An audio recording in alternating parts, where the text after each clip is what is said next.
O Vorcaro quis incluir o Flávio na delação premiada dele. Vamos dizer, se o Fabiano Zettel sabe quase tudo que o Vorcaro sabe. Se o Zettel entrega tudo melhor do que o Vorcaro entrega, o Vorcaro perde valor e nem adianta. Aí o Vorcaro eventualmente não pega o benefício de uma delação. É uma coisa de teoria dos jogos, né? Tipo assim, todo mundo tem, né, a possibilidade de fazer a delação e ferrar o outro. E tem o pai do Vorcaro, que também foi preso. E o pai do Vorcaro, ele não quer ficar na cadeia. O pai do Vorcaro já, tipo, eu delato! E tem uns caras aí que tá o tempo inteiro cada vez mais cagado no que tem a ver com o Banco Master. Eu gosto de conversar contigo sobre o Banco Master, porque me parece que tu manja do que eu gosto das coisas que acontecem ali, né?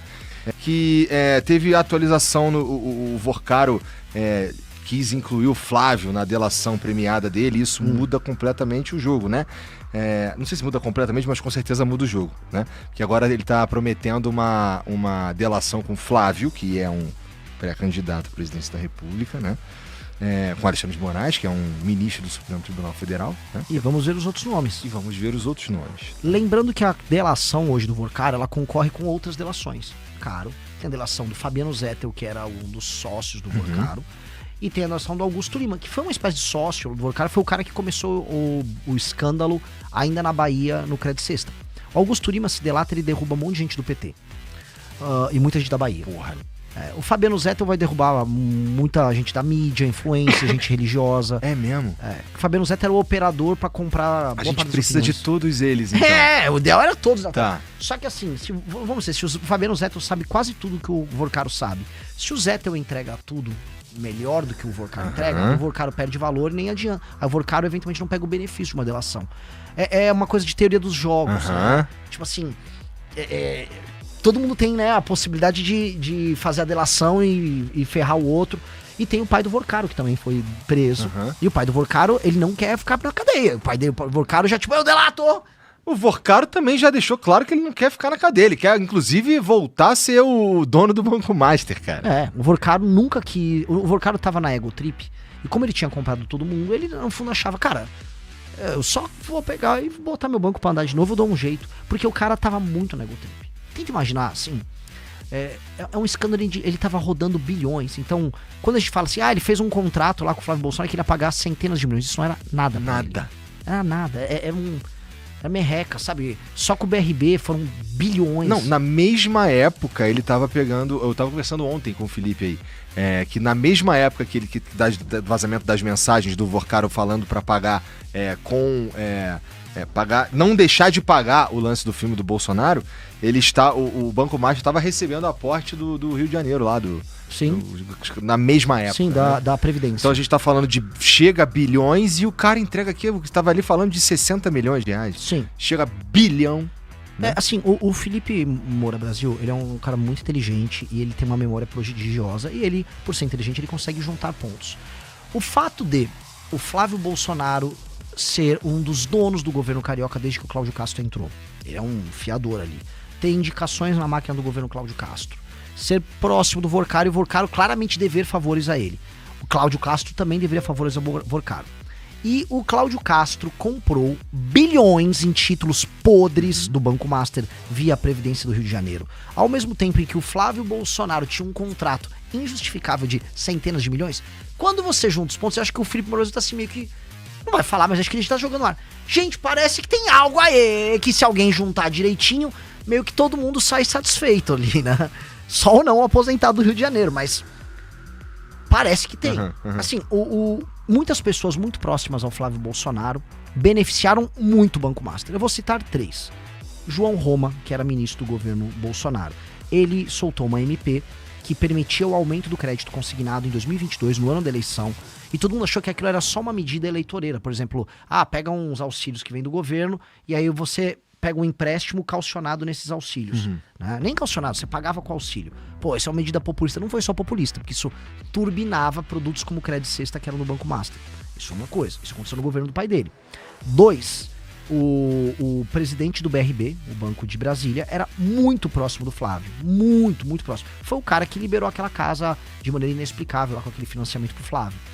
E 3, o governo do Rio de Janeiro, em que o Flávio realmente tem uma gerência, vamos colocar aqui, muito grande sobre as pessoas daquele governo, são muito próximos. Só para entender, ele estava apoiando o Bacelar. para suceder o Cláudio Castro no governo do Rio. Bacelar, que é ligado ao Comando Vermelho, não é opinião minha, a Polícia Federal falou. E o Flávio estava apoiando o Cláudio Castro concorrendo ao Senado, tinha indicações no governo do Cláudio Castro, e esse governo, Cláudio Castro, comprou bilhões. Assim, é um fato, na minha opinião. O governo do Cláudio Castro comprou, a Previdência do Rio de Janeiro comprou bilhões em títulos podres do Banco Master, e enfiou nos velhinhos lá aposentado do Rio. Tô falando que é isso, seria leviano eu falar, mas não faz sentido, e todo mundo sabe disso, o Vorcaro, assim, de maneira muito clara, está devendo um favor pro Flávio, a ponto de ter feito um contrato com o NDA, o Non-Disclosure Agreement lá, né, que ninguém pode saber e tal, e pra fazer um filme com 134 milhões. Cara, você conhece um pouco do audiovisual. Aquele filme não é um filme só na parte do Vorcaro de 134 milhões. Óbvio que não era pra isso. É óbvio que não era. Era pra quê? E outra coisa, você põe um dinheiro no filme, a título de investimento, você nunca vai recuperar esse dinheiro. 2, foi o quê? Você vai botar a marca Banco Master para o filme? Não. Então qual é o... Por quê, né? Isso daí é uma pergunta muito interessante mesmo. Mesmo que fosse uma empresa... Mesmo que o dinheiro fosse do Daniel Vorcaro, que não era, né? Era dinheiro roubado. Sim. Ia ser estranho, né? Mesmo que fosse uma empresa que vende muito cachorro quente mesmo, e o cara é bilionário, e ele escolheu pegar o dinheiro que ele vendeu muito cachorro quente mesmo e entregar pra fazer um filme. Por quê? Não tem nenhum sentido. É óbvio que, assim, vamos pegar. Todo mundo, inclusive os bolsonaristas, de maneira correta, estava falando, pô, você acha correto... A mulher do Alexandre de Moraes tem um contrato de 130 milhões de assessoria jurídica. Todo mundo, de maneira muito correta, falou, obviamente, ele está pagando por outra coisa. Perfeito. Né? Porque não tem nenhum sentido. O valor não bate, não é um valor de mercado, nada. Todo mundo sabe, beleza. Por que essa mesma lógica não se aplica ao contrato do Dark Horse? Porque, vamos botar aqui, o Guido Mantega tinha um contrato milionário com o Banco Master de assessoria jurídica, assessoria econômica. Ele era um consultor econômico. Eu não sei se era de 1 milhão por mês, era um valor muito alto. Pessoal no Google, dê um Google aí, vocês vão checar, um valor altíssimo. Obviamente que não era para ter a assessoria do Guido Mantega, que foi um péssimo ministro da Fazenda. Óbvio que era para o Guido Mantega abrir portas no governo Lula, tanto que abriu. E o Vorcaro teve reuniões com o Lula. Então, poxa, se a gente tá falando que essa lógica funciona com o Lula, se essa lógica funciona com o Xandão, não vai funcionar com o Flávio? Ah, não, com o Flávio foi um filme. Ah, para, sabe, é tipo, pô... É da raiva, porque se for pegar pros lulistas, e entra eles aí, eles vão falar que com o do Guido Mantega tá ok. Não, pô, o Guido Mantega não vai tá cara. Faz sentido você ter um contrato de, sei lá, 1 milhão por mês, eu não sei o valor. Ou é meio milhão, ou é 1 milhão por mês com o Guido Mantega. Pô, não faz sentido. Tem o do Lewandowski, ministro da Justiça do Lula, tinha um contrato acho que de 300 pau por mês. Outro que tinha um contrato, a mulher do senador Jacques Wagner do PT da Bahia, também tinha um contrato com, assim, uma fortuna com o Banco Master. Ah, entendi. Então pro petista, o problema é só o Dark Horse. Não, tava o Vorcaro, vamos ser sinceros, ele comprou todo mundo se relacionou, e aí ele tinha um método ali. O que é? É consultoria? Consultoria pra você. É um filme, é isso aí, faz um filme aí. Tá legal, tá fazendo filme. E ele tava na egotrip, que a gente nunca pode esquecer o fator B, que é o fator burrice, e o fator E, que é o fator ego. O Vorcaro, imagina assim, pô, eu tô comprando até ministro do Supremo. Dane-se, aqui não vai acontecer nada. Só toca a máquina.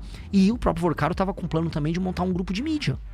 Ele queria montar um grupo de mídia concorrente com outros grupos de mídia, porque na egotrip dele, se ele tem um grupo de mídia, eles têm ministro do Supremo, ele tem todos os partidos na mão, ele não vai ter encheção de saco de ninguém. O cara, ele só queria ficar em paz. Ele só não queria briga com ninguém. Cara... Só queria umas perelecas. Ele queria a peleleca branca dele lá. Isso tudo é muita... Mas, ó, você acha que a gente corre o risco de ter Bom, tem algumas coisas pra gente falar sobre isso ainda. Por exemplo, tu viu a fotinha do Vorcaro com o Ciro Nogueira? Vi, maravilhosa. Lindo, fofo, né, cara? Os caras foram passear. Eu não sei, não é Não sei, eles foram esquiar. É isso aí, porque esse lugar, até eu dei um RT num jornalista que eu gosto, que é o Schauders, que é um lugar na Suíça, ou na França.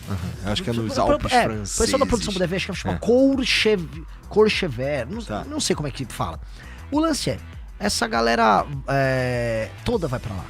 Todos os políticos ladrões bregas vão esquiar lá, porque é tipo um trademark. Ok, fixou um político corrupto, eu vou para esse lugar esquiar e encontrar outros políticos corruptos esquiando ali. Então é um padrão. E, sabe, é tão óbvio que eles iam pra lá. E aí a foto lá, e aí você pega, que é a cara do Brasil, né? A mensagem do Ciro Nogueira pro Vorcaro, com, assim, pra mim ajudar, sabe? É tudo, assim, é um português, é um cara rude, é um cara animalesco no trato, é um jegue. E o cara, sabe, movendo bilhões. Eu vou esquiar aqui, ó. Olha, não, porque pra mim, não sei o quê. Sabe, pra mim ver isso aí pra você. Sabe, um português tosco, mas aí ele tem que estar na Suíça com o português tosco dele. Isso é tão rude, cara. Isso é tão, assim... A existência dessa classe política vagabunda é uma tapa na cara tão grande, sabe, um moleque que tá estudando agora pra passar numa faculdade e querer ter um emprego sério. É um tapa na cara mesmo. De você que quer ter excelência na vida, que você quer trampar, você quer construir algo sério. Você sabe que quem te administra é esse tipo de gente. É um analfabeto ladrão. E é sempre esse padrão, é um cara burro, rude, mas ele é bom de negócio. E o tipo de negócio dele consiste em ser corrupto e ganhar dinheiro às custas de outras pessoas, que é a massa da população, que não consegue se defender. Isso dá muita raiva. Isso dá muita raiva. É uma raiva colossal. Isso dá pra mim da raiva física, cara. É um ódio. E não um ódio tipo, eu odeio essa corrupção. Eu odeio mais a breguice deles do que o fato deles serem ladrões. Eu odeio assim, povo. Mesmo assim, roubou tanto pra isso, cara. Você roubou tanto pra isso. Nem pra ser um puta de um bandido. Você é um bandido merda, cara. É um ódio, cara. Uma galera muito, muito escrota. E é muito interessante ver eu gosto das defesas em geral, sabe? Que nem eu tô até agora, inclusive, tentando entender, como todos nós, na verdade, por que diabos, ou qual que era mesmo o valor, ou por que se pagava o valor pra esposa do Alexandre de Moraes lá, entendeu? Do escritório lá que ela recebia. Porque pra mim, cara, eu já te falei, isso é uma questão muito, muito séria, a gente não confiar em quem a gente percebe como justiça, sabe? Sim. Então assim, imagina que alguém fez um mal feito contra você, você vai recorrer à justiça, né? Se você não confia na justiça, como é que tu vai confiar naquele julgamento, né?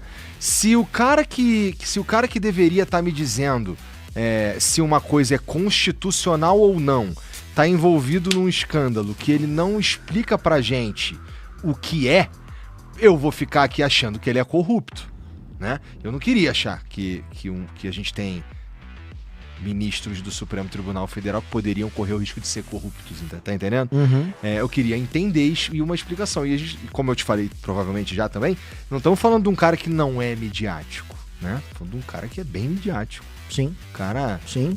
Fala, tem opiniões, livros publicados, quer palestrar em tudo quanto é canto. Então acho que a minha principal... Você estava falando de que te dá raiva. Acho que a coisa pra mim mais chata desse escândalo inteiro é esse silêncio específico, tá? Porque como cara, que um bolsonarista vai confiar que o julgamento do Bolsonaro foi honesto? Não, ele não vai, mas eu acho que todo mundo trabalhou muito pra gente chegar nesse estado de coisas. Que é é muito difícil. Assim, a democracia, né, é um regime muito... A beleza da democracia é a possibilidade de troca de poder. Uhum. Dito isso, ela tem muitos defeitos. Se eu for voltar lá pra Aristóteles, assim, é um regime cheio de problemas. Ele acaba, vamos dizer, ela acaba privilegiando comunicadores malandros. Uhum. Tem muito problema a democracia. E a democracia só pode existir em um regime profundamente republicano. Por isso que a gente, antes de ser uma democracia, a gente é uma república. E a ideia de república, existe uma coisa pública, um desejo público de que aquelas pessoas que vivem naquele território, que falam aquela língua, elas querem construir algo e tem um sistema de valores bem claro que todo mundo concorda. Elas têm uma espécie de um contrato. Esse contrato, posso voltar para leis das 12 tábuas, eu posso ir pro Magna Carta na Inglaterra, eu posso ir pra Constituição Americana. Você tem meio que um contrato geral em que esses valores estão muito claros e que ninguém vai passar por cima desses valores. Aqui no Brasil não existe esse contrato. Não existe esse contrato. Aqui no Brasil é completamente casuístico. E as pessoas nem fingem mais ter um contrato. Então virou tudo jogo de poder. Porque quando você não tem uma regra una e diz, isto aqui é do interesse público, por exemplo, é do interesse público que um político corrupto seja preso. Uhum. Quando não existe mais este interesse público, a função de um juiz num país desse passa a ser, é do meu interesse ajudar esse cara porque ele é meu amigo, e é do meu interesse ferrar aquele cara porque ele é meu inimigo. E aí você não tem justiça, você tem jogos de poder. E hoje o que nós temos no Brasil é apenas jogos de poder. Então, se você entra nesse cinismo, o correto é você chegar ao poder e fazer jogos de poder e destruir a facção adversária. Por que é importante falar isso? Lá vou eu falar de um assunto que eu amo, que é Roma. Vamos. Em Roma, eles tinham uma república que foi a coisa mais incrível. A maior experiência republicana da Terra foram duas, foi a experiência romana e depois a experiência americana no começo. A experiência romana, eles começaram com uma monarquia. A monarquia, ela teve alguns problemas, especialmente o último dos monarcas romanos, pelo menos é o que a lenda nos diz, e ela vira uma república. E era uma espécie de um conselho dos membros das grandes famílias que iam pro Senado, e depois tinha uma coisa que é tipo a Câmara dos Deputados dele, que foram os tribunos, os representantes da plebe, que ao longo do tempo foram ganhando espaço. Por esse modelo, mais um modelo político-militar deles, que privilegiava o desempenho militar dos membros das famílias, criava uma competição para ver quem era o melhor general, o melhor administrador público. Isso fez com que Roma virasse uma máquina que começasse a ganhar dos vizinhos e crescer. Até que surgiu uma potência rival, que foi Cartago. Cartago vai enfrentar Roma, e Cartago leva Roma à exaustão, porque Cartago tinha provavelmente o maior general da história humana, que foi o Aníbal. E ele leva Roma à exaustão. E a República Romana poderia, sei lá, as famílias romanas terem se dividido, terem sido compradas. Cara, Roma, a porrada fortalece. Aquilo era um povo, aquilo era uma república que realmente acreditava em Roma. Eles foram o ápice de uma civilização. Foram tão tenazes que aí eles foram trazendo generais cada vez mais novos. O rapaz que derrotou o Aníbal, que foi o Cipião africano, era um garoto. Quando ele venceu o Aníbal já tinha mais de 30 anos, mas ele começou como um garoto e não é ele. E ele derrotou o Aníbal e Roma venceu Cartago. Ali foi o ápice deles como povo.